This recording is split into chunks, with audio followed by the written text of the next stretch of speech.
Yeah, so somehow this particular part got skipped from my mind that I have to record the lecture. So we saw the touring part, and then we looked into what basically your single entry, single exit graph is, where we said that okay, uh, we have like only one entry point to this particular graph, and there is only one exit. That means there will be a final one.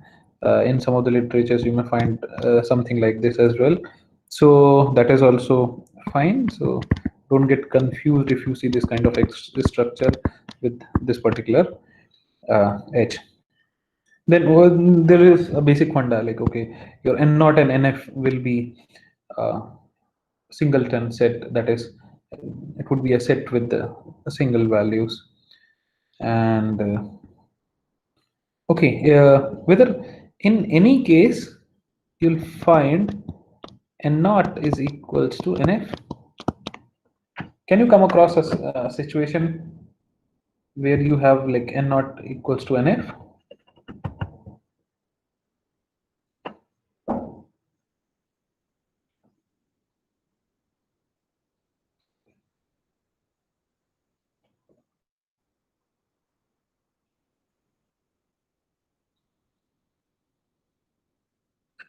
This question is open to you all.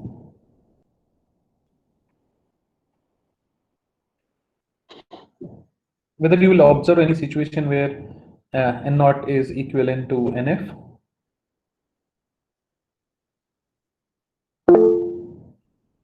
For one node graph, nice. Yes, I have a single one.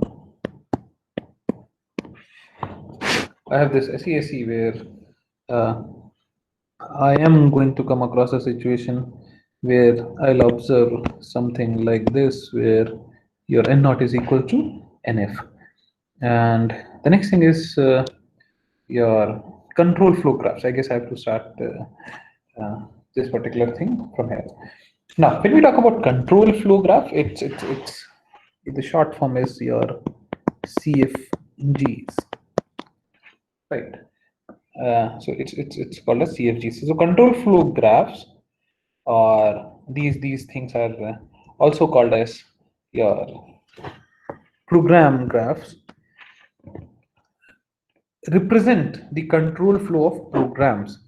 And these things are something which are like widely used in case of analysis of your softwares. So in, if we talk about CFGs in terms of uh, a computer science entity, so it is basically representing uh, a particular movement, right? Movement, or you can say we are talking about controls. So it's like it's the notation of all the paths that might be traversed through a program during its execution. So program during its execution.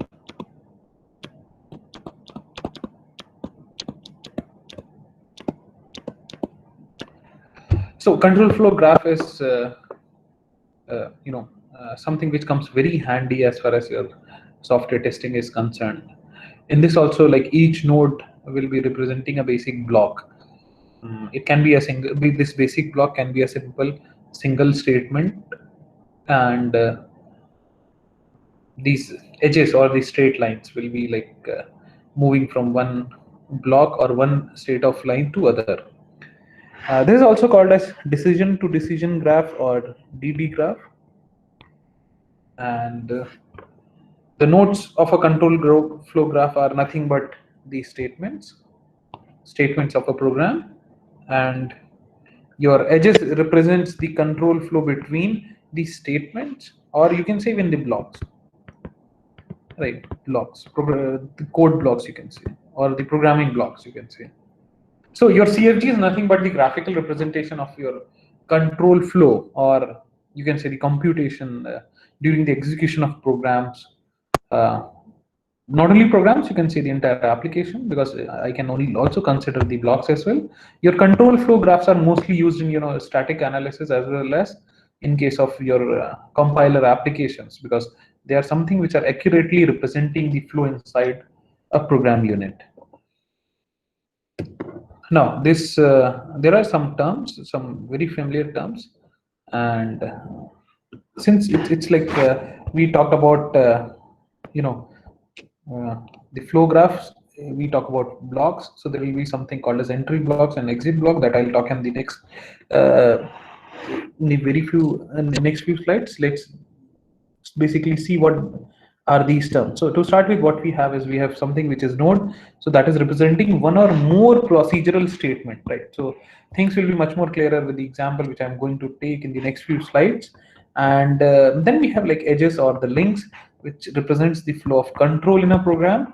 Then we have something called as decision node, so it will be like a node from where I'll see multiple arrows moving out. So a node with more than one arrow leaving out is something which is a decision node. And when we talk about junction node, it will be like a node where more than one arrow will be entering from whatever source it's coming. That's we don't have to work about that particular thing. Then we have like region, so it's like area bounded by edges and nodes. So what we have is, in case of control flow graph, we have like the entry block, and then we have the exit block. In case of your entry block, it's like it allows the control to enter into the control flow graph. In case of exit, it's like allowing the control to leave that particular block. So there are ways, right? If suppose I have a sequence of statements, right? So let's say I am writing a particular piece of code in a format of, let's say, uh, sorry, C in A, C in B, and int C, then C equals to A plus B. It's I know it's very vague. I could have simply reduced all these things in a single line, but for the sake of understanding, I'm taking this particular example. So how you can represent this particular thing is like, I have one, I have two, I have three, I have four, right? And it can be like further. Uh, I can add some more part to it. Now, this is something which is a very simple possible example which we took, and eventually what we see is, in this particular case, is that these things are something which can be clubbed, right? For example, the same set of code I can write in this way as well.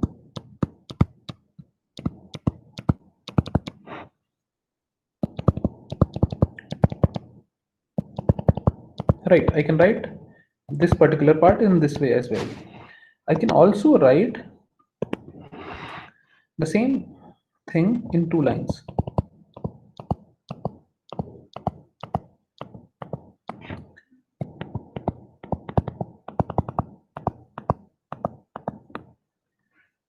Right, so this is also correct.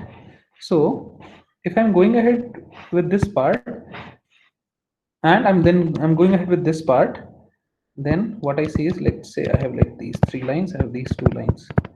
Then I can also have, for this particular figure, I can have something like this.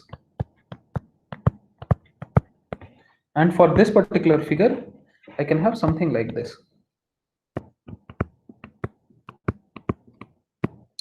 So now the point is, which particular control flow graph is correct, right? The point is, which particular control flow graph is correct. So let me get some input from you people. Let's take, let's do some numbering. Let's say this was the first one, right? This is the second one, and this is your third one. Now, out of these three, which one is correct?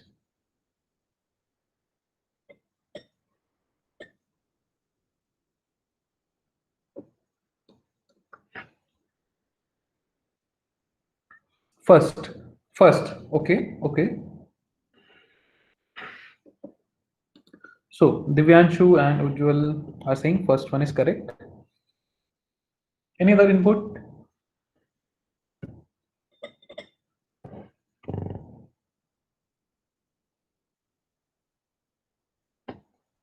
All of them? Okay. So what do you mean by correct? That means the correct, Aditi, that means the correct representation of the control flow graph for these particular statements. Now, so the answer is that all these are correct. Even for this piece of code, this is correct, this is correct, this is correct. I can club. Even I can come up with a single one. I can come up with a single node 1, 2, 3, 4, and this. This is also correct. Right. The reason being, I don't see any further thing. And even in case of, we'll see some calculations, these kind of thing does not bring any impact. These kind of thing does not bring any impact. Now, this was about a sequence, a control flow graph for a sequence. Now, let's see control flow graph for if then else. Right. Or if then else, that means here I'm talking about if else. Right. If then else, that means I'm talking about if else in this particular discussion. Now, so what we see is that in case of a piece of code for if then else, I have written the first statement is this: if there is a condition, then that means if this holds true, go ahead to this. If this holds false, this particular condition, go to this, and then this. So my control flow is like I came to line number 1. From there, the possibility is either I'll go to statement 2 and then I'll make an exit, or I'll go to statement 3 and 4 and this can be clubbed, which we saw in case of a sequence, because these particular statements, particularly your third and fourth, are nothing but a sequence kind of thing. So what I've done is from 1, I'm moving to either to 2 or I'm moving to 3 and 4, and then I'm making some exit, right? That would be this somewhere here. And the same diagram, right, or not diagram, it should be control flow graph for if else can be like I came to 1.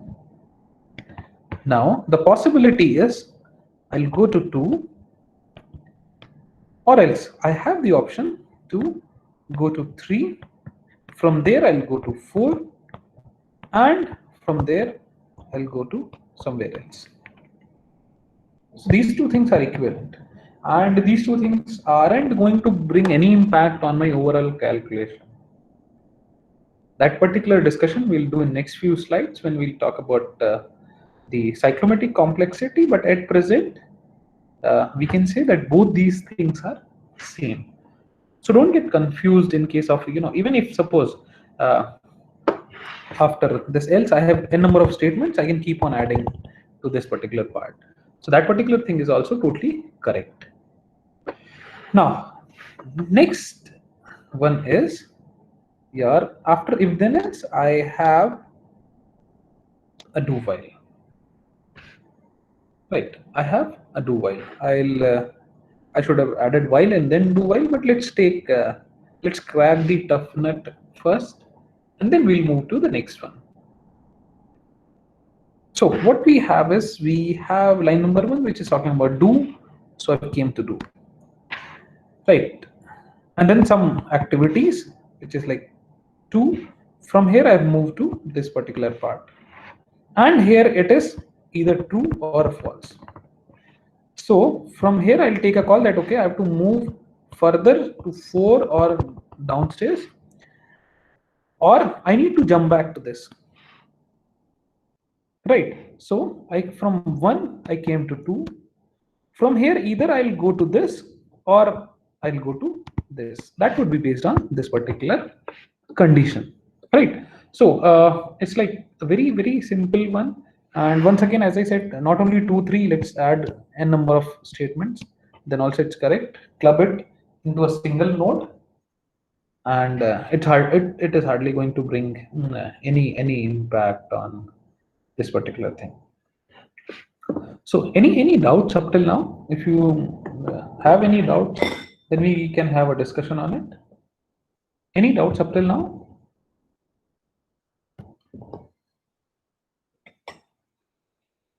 Yes or no? Everything is clear or all clear? All clear means all gone. Now let's talk about while loop, right? From the do while you might have got the answer to this particular thing. And this is something which is comparatively very much simple as compared to your do while. So what we're supposed to do is we are entering into one, or maybe you can say we are simply starting from here only. That's also is hardly going to bring any impact. Then here only I am going to check whether this particular condition is true or false. Based on this, I'll move to this or I'll jump back to this particular part. So from here either I'll come to, from here I'll go to 2 and sorry, I made the wrong one. See, when I'm going ahead with while, so what we do is we are checking this condition, this, and we're going for this. From this I'm going to this. Once again I'm checking the condition. So from second I'm coming back to this. Once I'm checking the condition, I'll take a call that okay, whether to re-enter into the second one, or this time let's take some exit. So I have like two options from here. From 2 move back to 1, from 1 either I'll go to 2 or I'll go to this third, or maybe some number of statements. So this was about your while part, right? And the next is switch case, right? Or even I can have let's say a diagram for your for statement as well, right? Let's say I have to draw for your for statement. In that case, how I'm going to draw is let me simply draw it. I have entered here. Now I'm entering into the for part, right? From there, some statement, and then I'll take a call whether I'm going to go back or not, right? Or else I'll make an exit. Any doubts up till now? Okay. So this was about for, and so now let's see how the switch case works. Now switch case is again a very simple one. Just recall the piece of code which you studied, right? The code snippet which we can have in case of a switch case. That I have something called a switch. From this particular option, I am going to go ahead with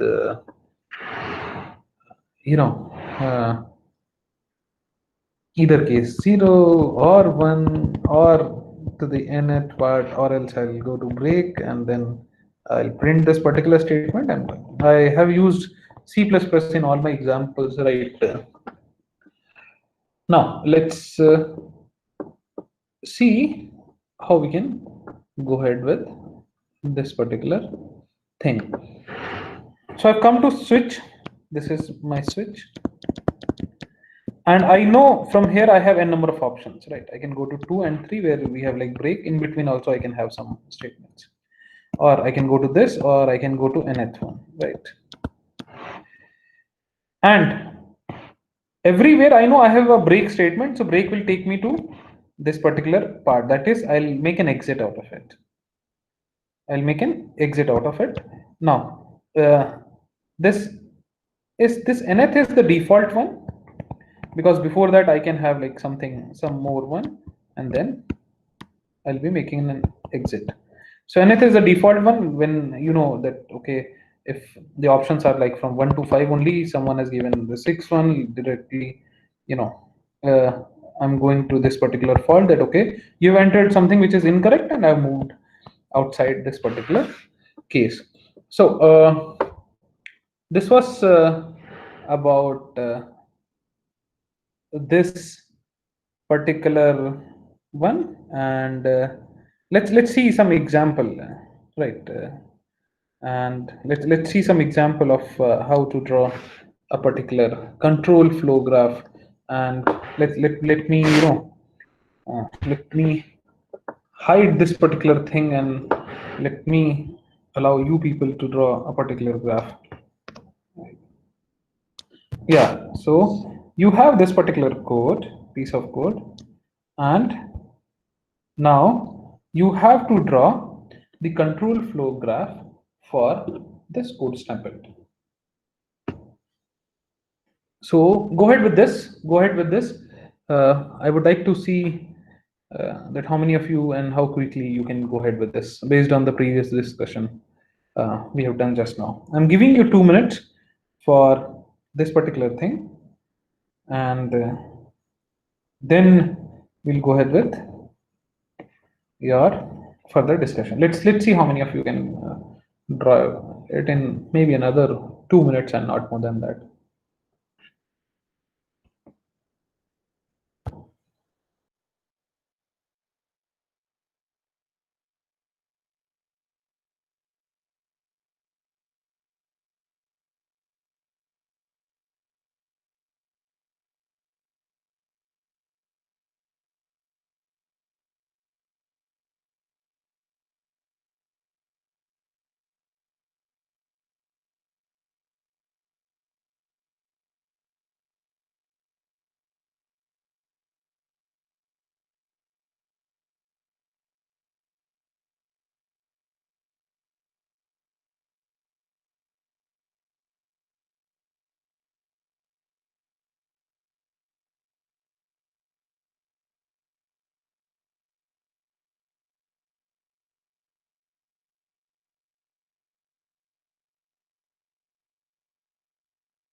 Yeah, so I hope you can.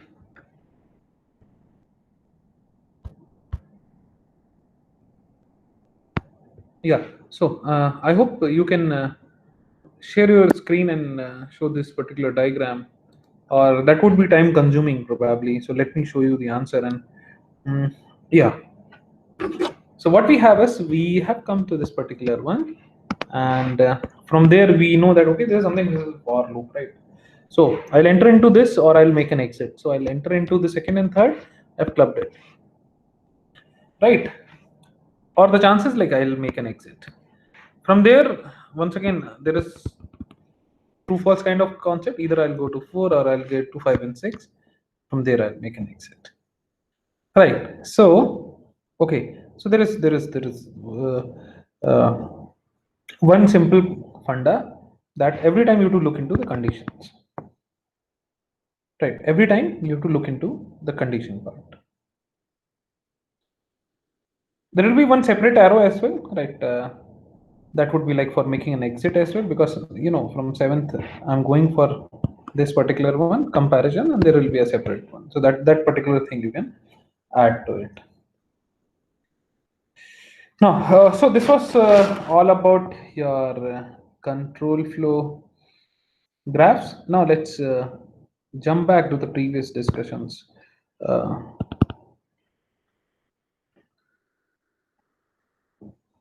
So we were talking about your white box testing, where we moved into these particular thing, and yes, so we have to talk about cyclomatic complexity, right? So this is a very simple for funda. What you are supposed to do is that, let me move back to that particular slide. Yeah, so we have already talked about cyclomatic complexity, and from there we move to this particular part, which is your FNFT part 8. And now let's see. So complexity using paths in a graph, right? Or maybe you can call it as complexity using independent paths in a graph. Now the point is, what is the difference between path in a graph and the independent path in a graph? Any idea?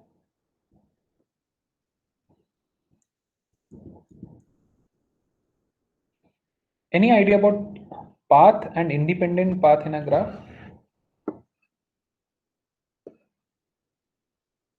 Maybe independent paths have edges not present in other paths or something. Yeah. So right, we have already talked about path, what basically the path is there in a graph, right? So every time I have a start point and a fixed start point and a fixed end point, that would be your independent path. And there is separate term which is called as your path testing, right? There is a separate thing, and that is a method that is used to design the test cases, in which your control flow graph is designed to find the set of linear independent paths of execution. And what we do is like we draw the control flow graph. From there what we do is, I'm talking about path testing right now. So from there what we do is we calculate your cyclomatic complexity, and from there what we do is we make set of paths, and from there we create test cases. That's how we go ahead with it. That's how the entire uh, concept of cyclomatic complexity works.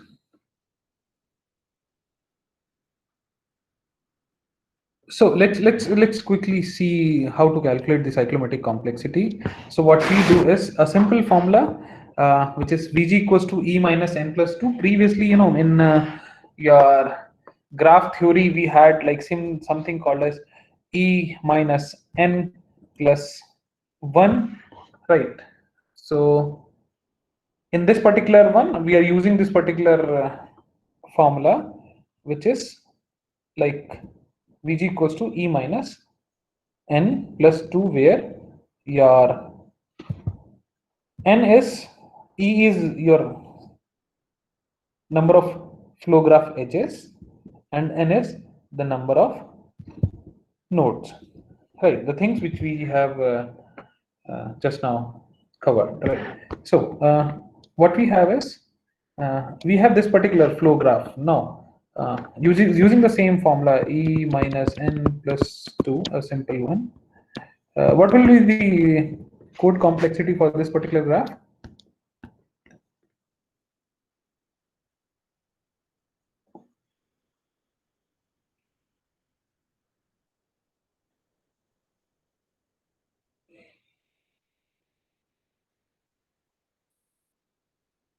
Simple one. See, I have shown you the answer as well. So E minus N plus 2. That's how your code complexity is 4. See, let's take another example. Right. What's the code complexity in this particular thing? Now I want answer from you people. Yeah. So Aditi has given the answer for the previous one. Ujjwal, yes, got a tick. What about this? What about this?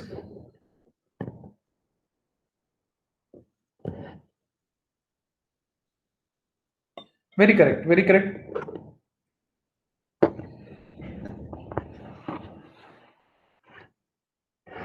So some of you are, yes, saying 3, some of you are saying 2.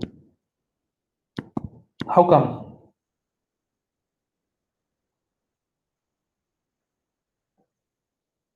Divyanshu, how you calculated 2? So maybe I miscalculated the number of edges here. 9 or 10, I don't, I this. Okay.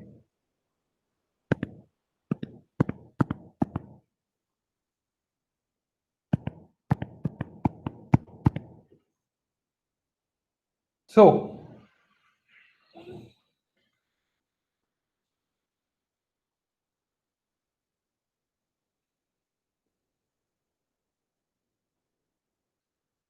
any idea now?